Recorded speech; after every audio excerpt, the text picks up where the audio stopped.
यदि कविता लोकचित्त से जुड़ने का माध्यम है तो बाबा नागार्जुन यथार्थतः स्वाधीन भारत के जनकवि हैं। इस देश की करोड़ों करोड़ भूखी अधनंगी जनता की शायद ही कोई ऐसी आकांक्षा और अनुभूति हो जिसकी ओर नागार्जुन का ध्यान आकृष्ट ना हुआ हो और जिस पर उन्होंने कभी गहन संवेदनात्मक और कभी तीव्र आक्रामक टिप्पणी न की हो। निस्संदेह रूप से नागार्जुन ने हिंदी काव्य की विषय वस्तु को अभूतपूर्व विस्तार दिया है और सुंदर असुंदर समस्त विषयों पर अपनी निर्भीक टिप्पणी की है। डॉक्टर परमानंद श्रीवास्तव का यह कथन असंदिग्ध रूप से सत्य ही है।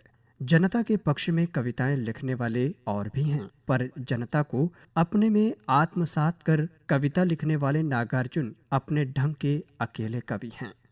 नागार्जुन का जन्म बिहार प्रांत के दरभंगा जनपद के तरौनी नामक गांव में एक रूढ़िवादी मैथिल ब्राह्मण परिवार में 30 जून सन 1911 को हुआ था। एक एक कर 4 भाइयों के बचपन में ही काल कवलित हो जाने के पश्चात अपने पिता पंडित गोकुल मिश्र ने वैद्यनाथ महादेव से संतान की अभ्यर्थना की थी, इसलिए आगंतुक का नाम पड़ा था वैद्यनाथ मिश्र। वैद्यनाथ मिश्र की पढ़ाई का श्री गणेश तत्कालीन परंपरा के अनुसार संस्कृत व्याकरण के प्रसिद्ध एवं आधारभूत ग्रंथ लघु सिद्धांत कौमुदी तथा अमर कोश से हुआ। उसके पश्चात आपने वाराणसी में रहकर संस्कृत का विधिवत स्वाध्याय किया।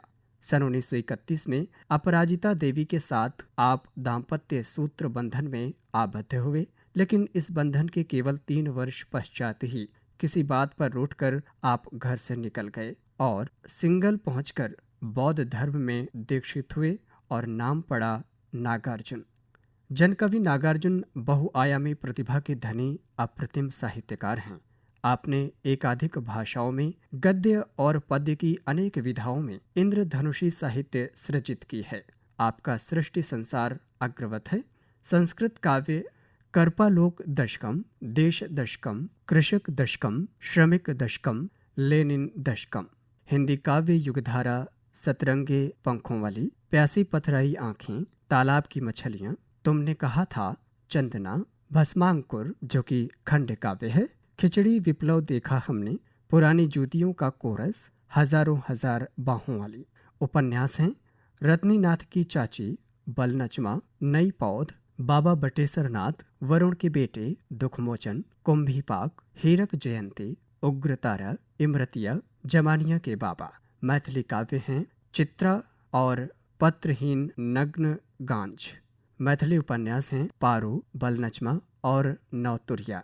यह यथार्थ है कि नागार्जुन को प्रारंभिक प्रतिष्ठा अपने कथा साहित्य बलनचमा नामक उपन्यास के कारण मिली, जिसमें उत्तर भारत के एक विपन्न युवक के जीवन संघर्षों का अत्यधिक सजीव और बेबाक अंकन हुआ है, किंतु उनका कवि रूप उनके कथाकार रूप से किसी प्रकार से कमतर नहीं हुआ है। जैसा कि डॉक्टर नामवर सिंह ने कहा है, नागार्जुन सच्चे अर्थों में स्वाधीन भारत के प्रतिनिधि जनकवि हैं। उन्होंने सामान्य जनजीवन को केवल निकट से देखा ही नहीं, उसमें सहभागिता भी की है। उन्हें जनता की हर पीड़ा, हर बेबसी की प्रत्यक्ष अनुभूति है और उस पर वे अपनी गहन प्रतिक्रिया निर्भीक होकर व्यक्त करते हैं। वो केवल प्रतिक्रिया ही व्यक्त नहीं करते, आगे बढ़कर जन संघर्ष में अगुवाई भी करते हैं।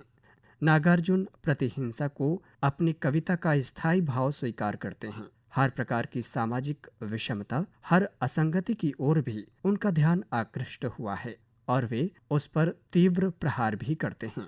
कविता को एक हथियार की तरह उपयोग करने की बात तो हमने अनेकशः सुनी है, किंतु उसका सबसे सचेष्ट और सबसे प्रभावी प्रयोग हिंदी में नागार्जुन ने ही किया है। मुट्ठी भर हड्डियों के ढांचे वाले इस कवि का जीवट और अंतर का ओज दर्शनीय है।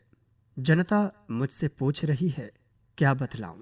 जन कवि हूं मैं, साफ कहूंगा क्यों हकलाऊं? और जन कवि हूं मैं, क्यों चाटूं मैं थूक तुम्हारी? श्रमिकों पर मैं क्यों चलने दूं बंदूक तुम्हारी? किसानों और मजदूरों पर चलने वाली इस बंदूक का नागार्जुन ने अपनी अनेक कविताओं में भांति भांति से विरोध किया है। शासन की बंदूक वाली कविता में नागार्जुन ने बंदूक को दमन नीति का प्रतीक मानकर उसके अनेक चित्र प्रस्तुत किए हैं। खड़ी होकर गई चाँप कर कंकालों की होक, नभ में विपुल विराट सी शासन की बंदूक। और भी, जली ठूंठ पर बैठकर गई कोकिला कूक, बाल न बांका कर सकी शासन की बंदूक। यहाँ कोकिला भी काली है और बंदूक भी, किंतु दोनों के प्रतीकत्व में कितना अंतर है। एक में जीवन का उल्लास है तो दूसरी में मृत्यु का आतंक। दोनों को समानांतर प्रस्तुत कर कवि नागार्जुन ने मौत के शिकंजे को चुनौती देती हुई मानव जीवन चेतना का अत्यंत सांकेतिक और व्यंजक चित्र उपस्थित कर दिया है। जो लोग नागार्जुन की कविता को अखबारी कतरन और नारेबाजी से अधिक महत्व देना नहीं चाहते, उन्हें उपर्युक्त पंक्तियां ध्यानपूर्वक और पूर्वाग्रह मुक्त होकर देखनी चाहिए। यहाँ यह कहना अतिशयोक्तिपूर्ण नहीं होना चाहिए कि नागार्जुन सही अर्थों में जनवादी कवि हैं। ग्राम्य जीवन से उन्हें गहन आत्मीयता है। अकाल के वातावरण में किसान के घर की अत्यधिक विपन्नता का चित्रण उनकी कविता अकाल और उसके बाद के प्रथम चरण में उसके अति परिचित और साधारण अनुषंगों के माध्यम से किया है। द्वितीय चरण में यह विपन्नता खंडित तो होती है, किंतु इतनी अल्प संपन्नता के साथ कि स्थिति का कारुण्य और भी उभर आता है। सर्वहारा वर्ग के प्रति यह सहानुभूति प्रगतिवादी कविता की प्रमुख पहचान है। लाक्षणिक प्रयोगों और उर्दू शब्दों के माध्यम से कभी अभीष्ट प्रभाव की निर्मिति में पूर्णतः सफल सिद्ध हुआ है। इसी प्रकार नागार्जुन की कविता सिंदूर तिलकित भाल व्यक्तिगत कविता कही जा सकती है, किंतु एक दूसरी दृष्टि से देखने पर ये उस प्रत्येक प्रवासी के विह्वल हृदय का मर्मोद्गार ठहरती है जो अपने गांव घर से दूर कदाचित आर्थिक मजबूरियों के तहत ऐसे नगर में रह रहा है जहां जीवन भर रहने के बाद भी वो अजनबी ही माना जाएगा। कविता का केंद्रीय संप्रेष्य है आत्मीयता की जिजीविषा, अर्थात अपने चिरपरिचित समुदाय में घुले मिले रहने, अपनी इच्छाओं के प्रति दूसरों की सहानुभूति पाने, एक दूसरे के सुख दुख बांटकर सहभागी जीवन जीने की लालसा। इसे औसत भारतीय का संस्कार कहा जा सकता है। प्रगतिवादी कविता लोक सामान्य जीवन और लघुता की ओर उन्मुख रही है।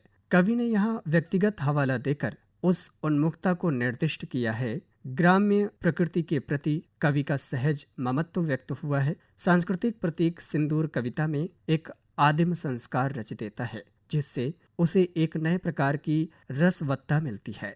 यहाँ श्रृंगार रस के स्थान पर उस मूल राग भाव को अभिव्यक्ति मिली है जो पारस्परिकता का स्थापक है।